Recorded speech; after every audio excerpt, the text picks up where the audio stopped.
Със сигурност повечето от вас са виждали прочутата скулптура Мислителя на Роден. Ето така. Да. Почти, да. Ако тя трябваше да изобразява съвременния човек, то той най-вероятно нямаше да се подпира за мислено с ръка, а щеше да си рови в телефона трескаво. Точно средно над 5 часа прекарваме на ден забили поглед в телефоните си. Ето така изглеждаме. И то тази поза, между другото, изглежда пагубна за гръбначния ни стълб, най-вече за ето тук, за врата. За проблемите, които настъпват вследствие на разместване на шийни преслени, сега ще говорим с доктор Деян Буйшич, ортопед и атлас специалист. И сега, като казваме атлас, нямаме предвид географския атлас, а нещо съвсем друго. Здравейте и добре дошъл, доктор Буйшич. Здравейте! Благодаря ви за поканата и за възможността да говорим за атласа, който е наистина много важен. Първият и най-голям. Първият и най-важен. Може не е най-голем от гръбнака, но е най-важен и сигурен съм, че ще сме полезни за много ваши зрители, които имат оплаквания, свързани с атласа, а все още не са намерили решение. Сега ние, може би, хората, като имат оплаквания, не знаят къде точно да го адресират. Казват, както сами знаем, ние вече сме говорили с други специалисти в студиото, проблемите във врата рефлектират почти на цялото тяло. По някакъв път дори не знаем, че идват оттам. Изтръпвания в ръцете. Но кажете и вие всъщност, какви други неща могат да тръгнат от врата? Точно така. Значи, както ви казах, атласа е много важен. Тоест, той е най-важният прешлен от целия гръбнак. Защо е така?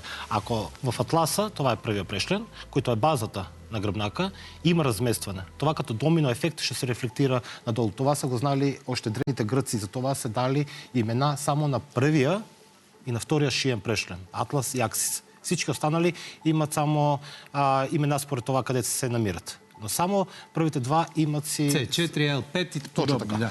А всъщност това е по-оголемения... Това е в нормален размер. Това е самия атлас, който се намира... Това първото е атлас, това е Аксис. И това е размер, който имаме в главата. Точно така. Само между първия и втория прешлен от целия гръбнак няма диск между прешлените. И той... Защо? Ето един добър въпрос. Един добър въпрос, на който нямам отговор. Тези тук жълтите неща, това са нервните коренчета, които излизат от гръбнака. А това са дисковете. Точно така. И наистина между този и този няма нищо. Само там няма. Тук имаме и на модел, не знам дали може да се види, дискова херния, която много често се случва. Това червеното. Къде е го червеното? Че аз не го виждам. Ето го тук. Ето го тук, добре. И с течение на времето... Чакайте сега, дисковата херния е прещипването на нерва, така ли? Не. Дисковата херния е вече, когато имаме нарушение на самия диск между двата прешлена. Има няколко етапа, докато да стане дискова херния. Първо започва с дископатия, балжинг, дискова херния, протрузия. И когато вече имаме такава дискова херния, това означава, че там на това ниво диска вече е излегъл навън и може да прави натиск на нервите коренчета. И всъщност болката и дискомфорта и оплакванията, които се случват след това, е натиска от самия диск на нервните структури, на нервите коренчета. Но докато да дойде до тази фаза... болка, нали, схващания... Точно така. Ужасът. Добре, да се върнем обаче на тези първи два, които казахме, че между тях няма нищо, а пък в същото време са толкова важни. Защо? Според Атлас Академията от Швейцария, Атлас Профилакс Академията, 98% от хората имат разместване. Няма значение малко или големо разместването, това няма значение. И това се случва, според изследванията, които са правени, при самото раждане. Някъде по гръбначния стълб, не е задължителното горе. Така само атлас. Говорим само за атлас. Тогава при самото раждане се случва разместването. Заради начина на раждане, заради издърпването ли? Точно това са мислили в началото, но направено е изследване, т.е. проверка при бебета, които са раждани с секцио, където няма такава манипулация, дърпане и там има размествен атлас. Така да, вече мнението, че това е някаква генетичка, може би генетична малформация, точно на това ниво. Важното е, че почти всеки един има разместване на атласа, което е станало още като бебета. След това, с течение на времето, когато сме деца, нямаме достатъчно силна мускулатура да държат атласа където трябва да бъде, всички тези падания, удари, катастрофи може само да разместят още повече атлас. И тогава само въпрос на време, кога ще започнат оплакванията и проблемите. Искате да кажете, че дори едно неволно, на пръв поглед, не особено падане на дете, може да допринася още малко и още малко. Точно така, още повече да се размести. Какво ще се случи? Когато имаме разместване на атласа, ето, казахме, че това е атласа, виждаме, че самия атлас минава кръвоносен съд, който се нарича артерия вертебралис. Разместването на атласа много ясно да направи натиск на самата артерия и оттам да се намали циркулацията, да имаме липса на кислород към главата. Много често това може да бъде причина за главоболие, световъртеж, шум в ушите, размазано виждане, губене, липса на енергия, паметта. И това с течение на времето само може да се усложнява. Почна ли да развиваш половината симптоми вече? Гледам как се звърти и почна да... Страх. Някои конкретни ме наведоха на мисълта, че вероятно и аз така имам от рождение, по-нататък някакви Но неща. това, което ми направи впечатление, доктор Бойшич, е, че в момента, в който показахте завъртането на атласа, като че ли наистина цялата система започна да реагира и това всъщност е проблемацията, дето ще се яви. Не можем ние да изолираме само атласа, само втория, само третия. Това е една система, сложна система. Ако има на едно ниво разместване, това ще се рефлектира на всички нива. Сега, не искам да кажа далеч от това, че всеко едно главоболие е причината атласа. Всеки един световъртеж е причината само атласа. Не, има и други причини. Да. Абсолютно. И затова хората, които идват при нас, вече са направили почти всичко, което може от изследвания. Знае се протокола, личен лекар ще им даде направление, ямере на главата, ямере на врата, еходоплер на врата, рентген, ако щете. Рентген, посещение при невролог. Много неща трябва да се направят. Но много често не може да се намери никакво отклонение в изследванията. И тогава лечението е симптоматично, т.е. аналгетици, обезболяващи, които само имат времен ефект. Добре, как също се намества атлас? Наместването на атласа... Спукане ли? Това е техника, т.е. има много техники, които наместват атласа. Аз лично съм проучвал като ортопед много техники, но според мен най-добрата техника е от Швейцария, от Атлас Профилакс. Прави се еднократно с уред. Има много техники, които са на ръце, според мен е доста и рискови. И те трябва да се правят отново.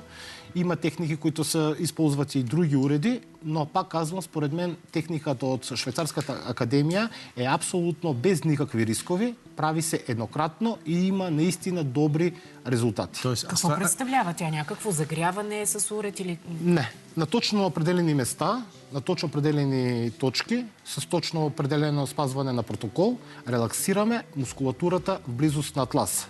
Значи ние, когато имаме първо правиме, нормално да се направи първа проверка. Има на тестове на ръце, където можем да видим, че има разместване на атласа или няма разместване на атласа. След проверката мога да кажа, оплакванията, които имате, много вероятно са свързани с неправилното положение на атласа и трябва да се направи процедурата. И тогава действаме с специален уред на точно определени места, които релаксират мускулатурата. Самата процедура продължава може би 10-15 минути, но, както казах, е абсолютно безопасна и 100% ефикасна. Казахте, веднъж се прави. Точно така. Има ли опасност, наместен веднъж, по тази процедура, да се размести отново? За сега аз не съм виждал. Или го циментираме и... За сега аз не съм виждал. Тази техника е патентована през 1994 година. Правени се много изследвания, опити. Атласа може да се размести само ако се получи някаква голема травма, катастрофа или нещо, което ще размести доста повече прешлен, не само правия прешлен. Но с ежедневни активности няма начин как да се размести. И заради това процедурата се прави еднократно. Ние ако наместим атласа там, където трябва да бъде, той вече няма възможност да се размести. Имаме достатъчно силни мускули, сухожилия, които не позволяват атласа отново да се размести. И да повторим процедурата, няма да даде такъв ефект, както дава първоначално. Веднъж. И това е. Веднъж. Добре, вие казахте, че диагностицирате след множество изследвания се стига до вас. Вие диагностицирате с напипване. Точно така. Да, примерно по стойката на човек, по начина по който се движи, това може ли да ви наведе на мисъл? Точно така. Има няколко тестове, които правим. Един от тестовите, напипването на самия атлас може много лесно да се напипа. разбира се, за хора, които са обучени за това, че има асиметрия. Тоест, едната страна е малко напред, назад, мускулатурата няма същ тонус. Това означава, че ние имаме симетрична структура на мускули на врата от двете страни. Но едните са по-напрегнати, другите са по-отпуснати. Движението на главата не е симетрично. И последното нещо, точно това, което казахте, стойката, много често може да се забележи, че едното рамо е по-ниско на сметка на другото. В легнало положение, когато са отпуснати мускулите, ясно се вижда, че едният крак е по-къс, функционално. Когато им кажем това на пациентите, едният крак по-къс е как така, аз не куцам, но това е функционално. Заради разместването на тласа имаме домино ефект върху целия гръбнак и това е само компенсатор механизъм. А това с течение на времето ще доведе, както казахме, дискови хернии, протрузии, това изкривляване на целия гръбнак. Ние можем ли нещо да правим вкъщи, така че да поддържаме цялата тази структура? Както казахте в началото, неправилното положение може само да усложни нещата. А какво можем да правим? Със сигурност нещо, което може да подобри и стойката, и всичко това са упражненията, което днес много рядко кой предполагам прости упражнения, нали? Да започнете с прости, но с това да станат малце по-редовни, малко... Когато казвам упражнения, това не означава тежести. Означава най-вероятно подобни неща, нали сега? В началото така, но хубаво е и йога, и аеробик, и да изпитате докъде можете да стигнете. Сигурно си имам проблем с атлас. Аз по някакъв път се въртя така. И аз вече съм убедена. Нали, като трипил съм. Не, аз и асиметрия имам, и такива сега вече... Мастер Люк! Ало! Да, допускам такива неща. Доктор Бушич, много ви благодаря за разходката и с този атлас. Мисля, че ето виж какво направих така. Да? Ужас. Сванах се. Не, ще трябва да се видим при вас. Не, сам дървено човече. Много е лоша, Хубаво, трябва да се видим. Значи, ще ми кажете, наистина, разместен ли е този Стефан или е подместен? Добре, ето виждате го как наистина като робокоп се върти. Това сигнал ли е? Един от сигналите и след това и самите зрители ще забележат разлика при вас в движението. Станеш кръшен. Може да направим такъв един опит. Не такова, ето виж, ще стана малко по-пластичен. Спасти ни го сега, ще изчакаме. Добре, много благодаря наистина за този разговор. Със сигурност след него наистина ще обръщаме повече внимание на стойката. Аз вече започна.